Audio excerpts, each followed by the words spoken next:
Hey, you awesome folks! Thanks for taking this journey of discovery with your guide, Keith Haney. You're listening to the Becoming Bridge Builders podcast, your favorite podcast for everything from racial reconciliation to education innovation, justice reform, and leading change in the 21st century. This podcast is for people who love to be challenged with difficult topics, but want practical solutions to solve these challenging issues. Becoming Bridge Builders makes change possible. Each week on the podcast, Keith invites innovative thought leaders to share how they are building bridges in their area of expertise. You will hear breakthrough ideas and concepts that are changing the world. He's featuring guests who are best-selling authors, leaders at Microsoft, entrepreneurs, leading educators, professors, lawyers, and so many more. Listen in to learn how you can be the bridge to the change you are seeking. As we celebrate Black History Month, we honor the stories and lessons and legacies of African American leaders whose influence continues to shape our nation and our world. Welcome to Becoming Bridge Builders podcast, where we explore stories and strategies that connect people, ideas, and communities. I am your host, Keith Haney, and today we're diving into one of the most pressing conversations in education, equity, leadership, and system change. Our guests today are Ann Ishimura from the University of Washington and Dakota Irby from University of Illinois, Chicago, two leading education researchers and authors of the forthcoming book, Doing the Work of Equity, Leadership for Justice and System Change. This book offers a fresh perspective on equity in public schools, focusing on the daily efforts of school leaders and teachers to serve all students amid growing resistance to DEI initiatives and accusations of promoting woke education. Drawing on nearly a decade of research and partnerships with educators nationwide, Ann and Dakota to examine how equity-focused practices have evolved and persisted despite restrictive policies and anti-DEI rhetoric. Today, we will unpack what it really means to lead for justice and system change in today's culture. Welcome you both to the show. Thank you so much. Thanks for having us. Good to have you on. I'm going to ask you both my favorite question. We're going to dive into your book a little bit, and you can pick who goes first. What's the best piece of advice you've ever received? I can go first. I think which is a hard one for me, but you can't want something, or how was it put? Don't want something for someone more than they want it for themselves. Okay. Yeah. That's a really good one. I think really just advice about sort of like what you can control and what's out of your control. Really just stay focused on what it is that you can control. I like that. So I'm curious, you guys wrote this book and, DEI and all the stuff that we're talking about is at right now probably very controversial. Yes. I've had many podcasts about it, trying to explain to people, looking at both sides of it and get a perspective on it. What inspired you guys to write this book and why now? Well, so we actually started the work that went into this book almost 10 years ago. So I think, for me personally, I'm Japanese American, and my whole upbringing was sort of a way of sort of understanding. I was learning about things that from my own family and community that I didn't learn in school. So there was, like, from the very time I was very young, a sense that there was a kind of disconnect between, especially things around history, right? So I'm the daughter and granddaughter of folks who were incarcerated during World War II, and we didn't learn about that in school. And so it became a kind of entry point for me to really be focused on inequities, not just in school, but in society more largely. And, you asked about advice. The other thing that I was taught growing up was you leave the place better than you found it. And so really trying to the genesis of this work, yes, it was 10 years ago, but also, and I think this is true for both of us, really comes out of who we are as people, as members of families and communities that have historically and, many times continuing to be marginalized or minoritized, and then understanding that as a part of a much broader system in which a great number of young people, their opportunities, and their learning and their growth and their potential is not fully tapped in the school systems that we have. Yeah. Great. Dakota. Yeah, I'll just add to that. I'm a father of two children, school age children, and I always tell people that I would like to, in one of the world's most well-resourced countries, be able to pick up and move to anywhere in this country and know that I can send my children to a school there and they would get everything that they need, that affirms them, that helps them understand their humanity and really brings their fullest potential out of them. So a lot of my interest in equity in school stems from that. And also my experiences working with young people, who many of whom have did all of the right things. They go to the right classes, they put in the effort, and the system still doesn't necessarily work out the way that it should have, based on what people say, do A, B, C, D, and this is the outcome you get. And for too many people, far too many families and communities, it doesn't work that way. Um, so specifically about the book, we were interested in understanding the experiences, the practices, and the ways that the people who had formal positions to make schools more equitable, we were interested in what they were up to.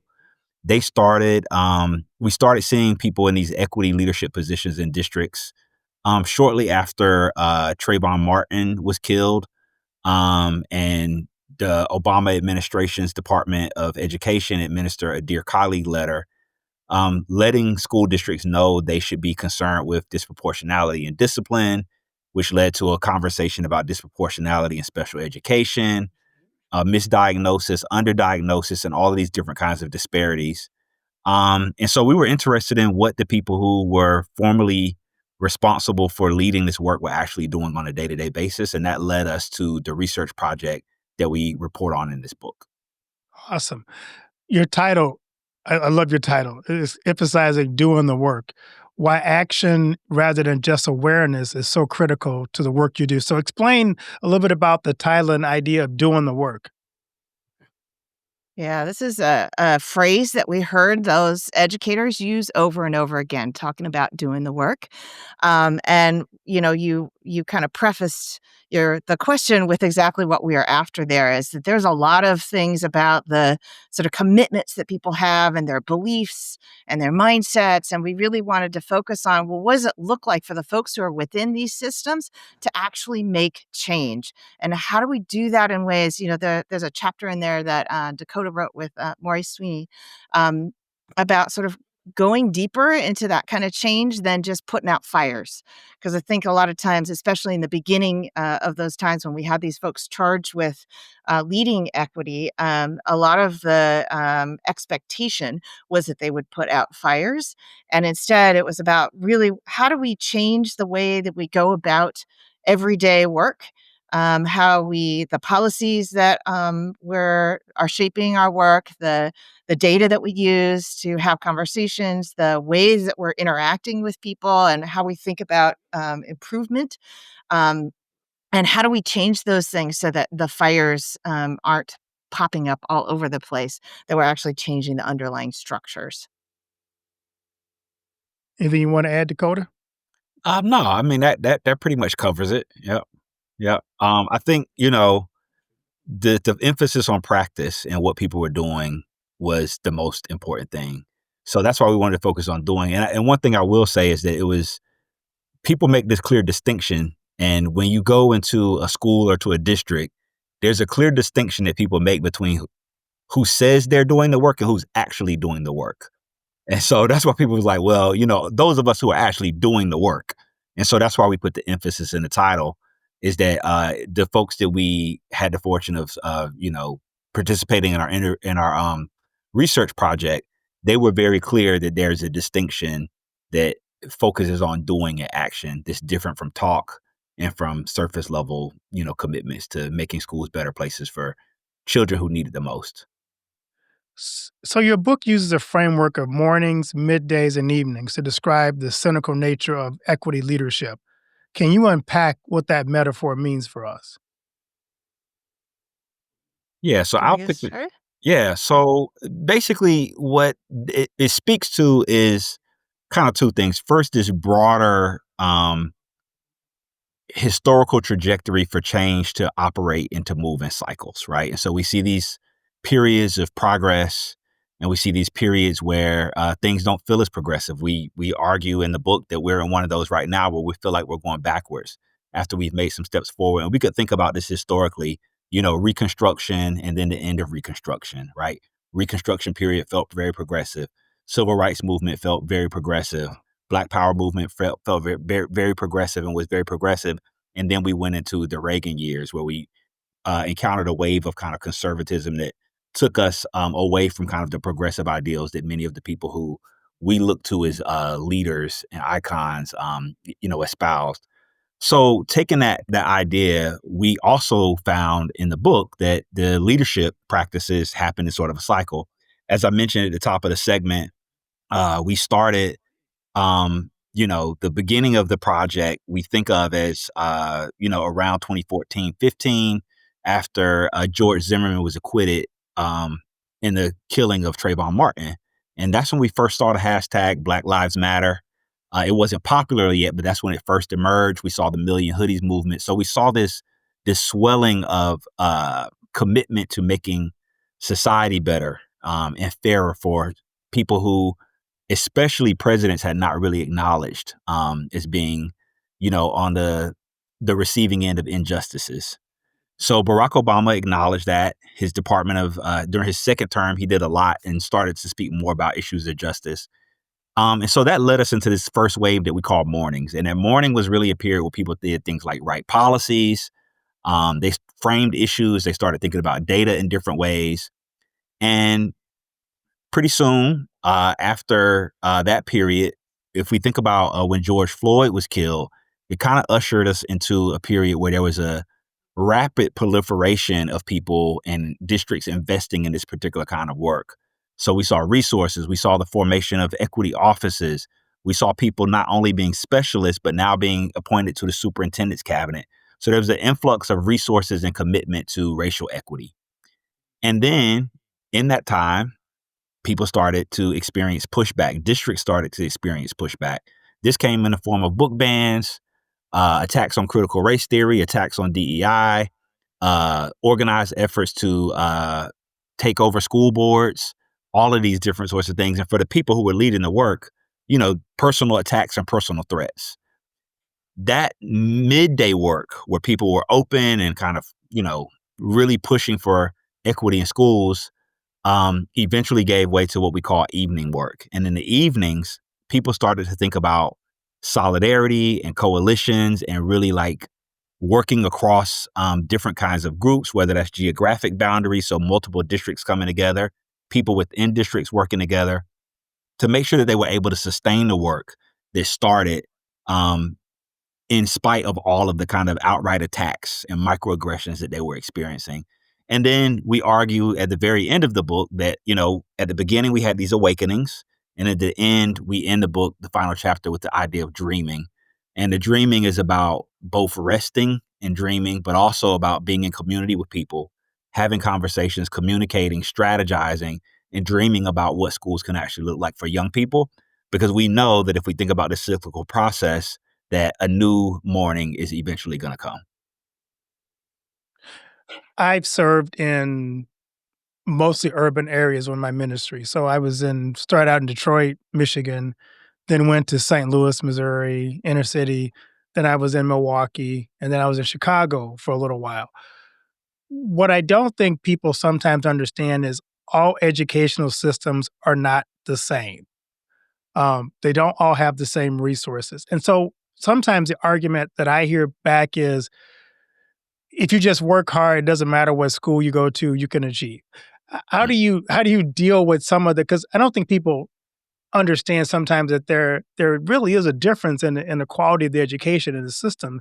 So how do you push back when people say everything is all right? Stop pointing out the disparities, and just flourish where you're planted. I hear that a lot. Just bloom where you're planted. How do you respond to that kind of a criticism? So, I think one of the things that is really clear is you can look at the kind of resources that schools have in different communities, and they're very different resources that are available. And sometimes that's just purely the money that goes into the system. Other times it's the teachers, the staff, the reflection of the community that are amongst the educators. It could be buildings, and other materials. And then you can also look, sort of like every step of the way at the kind of disparities that you see. So if you just take something like, say, like opportunities for advanced learning, AP, those kinds of things, those are only available in some places. And then you can also see it in the outcomes, right? So, like, there's really disparate outcomes in terms of things like graduation, and the ability to go on to post-secondary. So we see those all across the way, everywhere from the things that are going into education, the opportunities that young people have when they're in school, the discipline that's really disproportionate for Black and some other students of color, um, and then also in the outcomes are very disparate. So we have to really think about the ways that the policies and the everyday practices and the relationships and the opportunities are very different, like you said, in very different places. And I think a lot of people are just building from their own experience. But we have the benefit of, like seeing into a number of different contexts, and in other different geographies, and then also understanding, seeing the research, that there are very different contexts, and even one context is there are different opportunities for if you are a Black student or Indigenous student or Latino student. Uh, um, there are different opportunities even in the I same want to kind of system. also pour in it, but Yeah. before, go ahead. No, hold on a I think second, because I want to jump in because I think what I think about when we talk about this conversation, people don't always get it. Things like the term social emotional learning, people have used that as a bad term. But when you put that in the context of, imagine a kid coming from a depressed neighborhood where he's coming out of a situation where there is conflict in the home, um, mom and dad are fighting, or maybe dad's in prison, or whatever the situation may be. Getting that child prepared to learn may take more than if he's coming from a stable home in a different neighborhood and different context. We don't always understand that is not that you're doing something different. I mean, but to get to the point of learning requires more for some students than it does for others. Go ahead, Dakota. I didn't want to Yeah. interrupt you, but Yeah, no, that's exactly what I was gonna say. I was gonna just say that really there's the material resources, right, that we're talking about, finances and that sort of thing, but there's this set of psychological and social emotional resources that are really critical, that can produce a set of outcomes. If you put a child in a school where everybody is expected and does actually go to college, that vastly increases the likelihood that that child, whether they're whatever kind of home they're in, it vastly increases the likelihood that they're going to go to college. Conversely, if a child comes from a household with two college educated parents who are middle class, and you send that child to a school where college is not valued, people are not putting an emphasis on college going, you reduce the likelihood that that child is actually going to graduate, go to college, and persist through college. So these systems have particular kinds of cultures that have a set of material resources, but there's also psychological resources that go into this. And the other part that I always like to tell people is that, education and schooling is about the content and about the knowledge, but it's also about relationships. And a lot of times, if students don't go to the right school where they don't have a counselor who has a relationship, or teachers who have relationships and not only have them, but are willing to broker relationships on behalf of students, those students don't get the same benefit as a student that's at a school where people have those connections and are willing to make those connections on their behalf. So we see, for example, sometimes Black fraternities and sororities kind of fill in a gap to do some of that kind of stuff in a lot of schools, but they're on the periphery. Nothing beats having adults in a school where everybody expects and acts like and behaves as though every child is supposed to go to college. Those are some of the differences. I think that those are the kind of things that are important. And there's some students who can get that, again, from maybe their religious or church community, right? A lot of churches have scholarships and they talk about, college going. So if a young person or family doesn't have access to that ongoing, persistent, overwhelming expectation and conversation, as well as the abundant kind of actions and behaviors that are pushing them that direction, then it decreases the likelihood that they'll get that kind of So outcome. we just touched on some of the backstories that we don't talk about when we talk about the work that is going on and why this work is important. How do you respond to critics who say the work that you're doing is just political and not necessary? Well, you want to go ahead, Henry? I mean, Go ahead. Go ahead. Get well, started. it is political. It is Mhm. political. So, because I mean, if we think about like political being about who has access to the power to make decisions or shape decision making, right? That's what politics ultimately is about. And that power can come in the form of money. It can come in the form of connections. It can come in the form of knowledge and information. So it is political, right? The question of whether it's necessary, I think, depends on one's ideology in terms of what they think about as an equitable society. I don't think that we don't live in a meritocracy.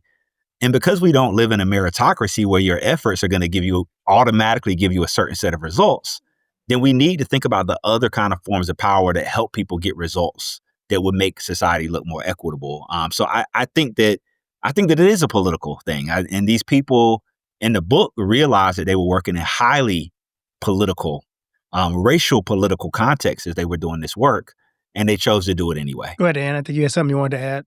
Yeah, I would. Yeah. I just no, I would totally agree with that. I think that it's politicized maybe is one of the things that I would kind of distinguish from political. That it's political. All education is political, and when we try to pretend it's not, then we're defaulting to the sort of dominant status quo where some people have opportunities and access to education and to well-being and to opportunity, and some people do not. And so that's political. If you decide that you think everyone should have access to those things, right? And at the same time, I think a lot of these things have been politicized at a level that is, we're not actually talking about the work. We're not actually talking about actual young people or actual teachers in classrooms. It becomes solely ideological, and I think that's part of why we really are trying to push people to really think about the young people themselves and what's actually happening on a daily basis when people are making decisions. Things like, where do they go to the bathroom? What are they going to study? Do they have tutoring or not? Do they have, can they take an honors class or an APs class? Does the counselor tell them, no, you're not college material? Right. Or are they working to actually enable all of the possibilities that should be at their feet? Yeah. And I So I mean, think, there is a kind of politicized dynamic that I is know really Dakota has a problematic. hard stop today, and I want to honor that. I want to like to have you guys back on again because I think we're just scratching the surface of this conversation.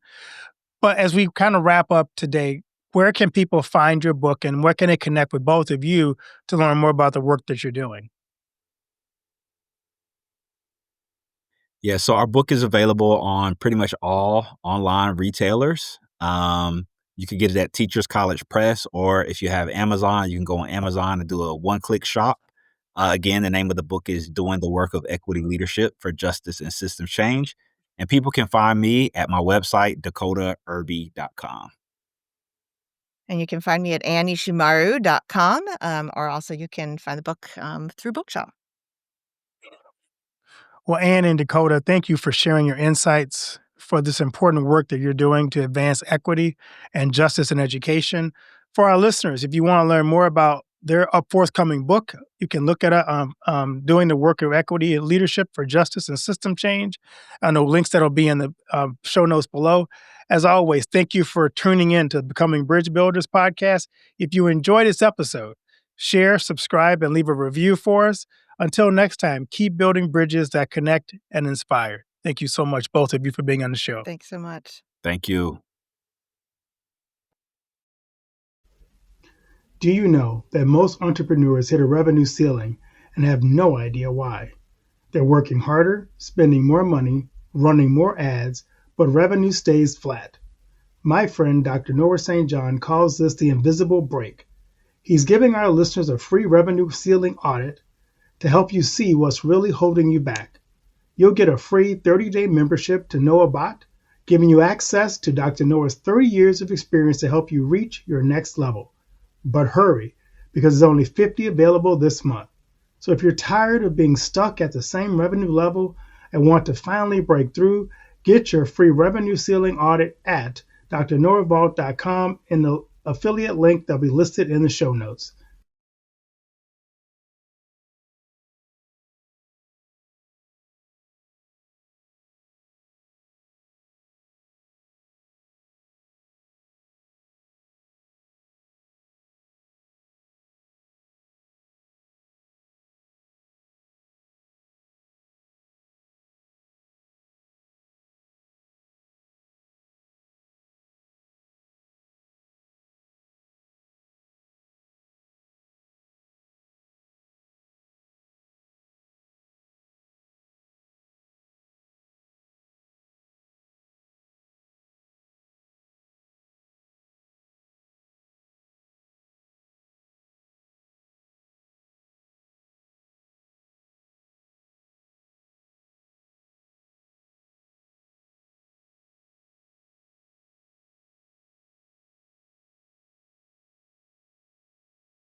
Thanks for listening to Becoming Bridge Builder. If you enjoyed this episode and want to help support the podcast, please subscribe and share it with others. post about it on social media, or leave a rating and review. To catch all the latest from me, you can follow me on Instagram at @bkeithhaney and on Getter and Twitter @RevHeadpin. Thanks again, and tune in next time.